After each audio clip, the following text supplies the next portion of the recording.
Jika kita bersedekah, misalkan bersedekah kita melakukan amal soleh untuk orang tua, apakah harus diniatkan, Ustaz? Apakah cukup dengan kita dalam hati, Ustaz? Baik. Jikalau kita bersedekah untuk orang tua kita yang sudah meninggal dunia, apakah harus diniatkan?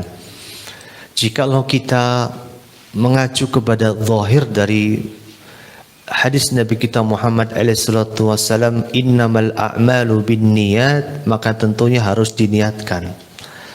Tetapi jikalau tidak dikaitkan dengan hadis innamal a'malu binniyat, insyaallah saat kita berbuat kebaikan dan kita sadar bahwa kebaikan yang kita lakukan ini adalah hasil dari jerih payah dan didikan orang tua kita, insyaallah orang tua kita juga kecipratan pahalanya.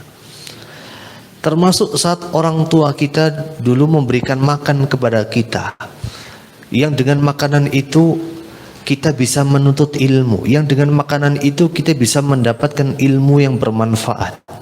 Orang tua kita memberikan hartanya kepada kita sehingga kita bisa berangkat ke pengajian baik secara online maupun offline. Lalu ilmu itu kita dapatkan dan kita amalkan. Maka setiap apa yang kita lakukan dari kebaikan, orang tua kita kecipratan pahalanya. Jadi luar biasa. Nafkah yang diberikan oleh seorang ayah kepada anaknya akan menjadi amal jariah bagi kedua orang tuanya. Seorang ayah yang bekerja membanding tulang untuk membesarkan anaknya, ketika besar anaknya jadi anak yang saleh, maka setiap kebaikan yang dilakukan oleh anaknya, orang tuanya akan dapat bagiannya. Maka dari itulah Rasulullah menyebutkan idza mata ibnu Adam in qata'a anhu amaluhu illa min thalas. Jikalau anak Adam meninggal dunia, semua terputus kecuali 3, diantaranya anak soleh. Para ulama menegaskan anak soleh ini bukan saja sekedar mendoakannya, tetapi setiap kebaikan yang dilakukan anak soleh tadi, seorang tua akan mendapatkan bagian dari kebaikan karena amal jariah yang dia berikan kepada anaknya. Maka kebaikan yang dilakukan oleh orang tuanya, ngasih makan, ngasih minum, ngasih uang saku, diragati, orang Jawa bilang diragati untuk ngaji, diragati untuk belajar TPA, diragati baca Quran. Maka saat orang tua itu meninggal dunia, setiap bacaan Al-Quran anaknya akan mengalir ke dalam pundi-pundi kebaikan orang tuanya, walaupun anaknya tidak meniatkan itu untuk orang tuanya. Jadi kalau kita bicara lebih umum lagi, sesungguhnya tanpa diniatkan pun sungguh itu akan menjadi pemberat timbangan kedua orang tuanya. Maka kita lihat orang-orang soleh di Arab. Saya masih ingat betul tahun 2004 ketika saya pertama kali menginjakkan kaki saya di tanah Arab untuk belajar di sana. Pertama kali saya datang, saya itu jadi rebutan orang-orang di sana, yuk makan tempat saya aja. Setiap hari Jumat juga sama. Keluar dari masjid saya ditarik-tarik, makan tempat saya, makan tempat saya aja.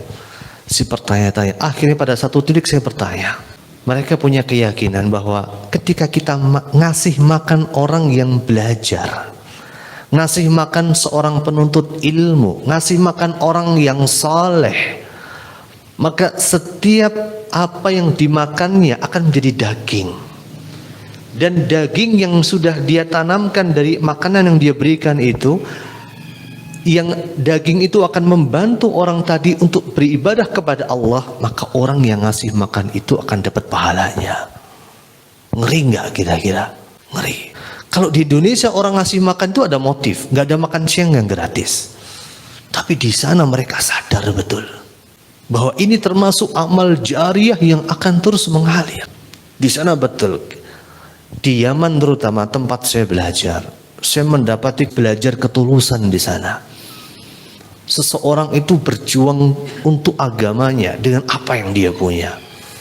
Yang punya harta berjuang dengan hartanya, yang punya skill berjuang dengan skillnya, yang punya waktu berjuang dengan waktunya.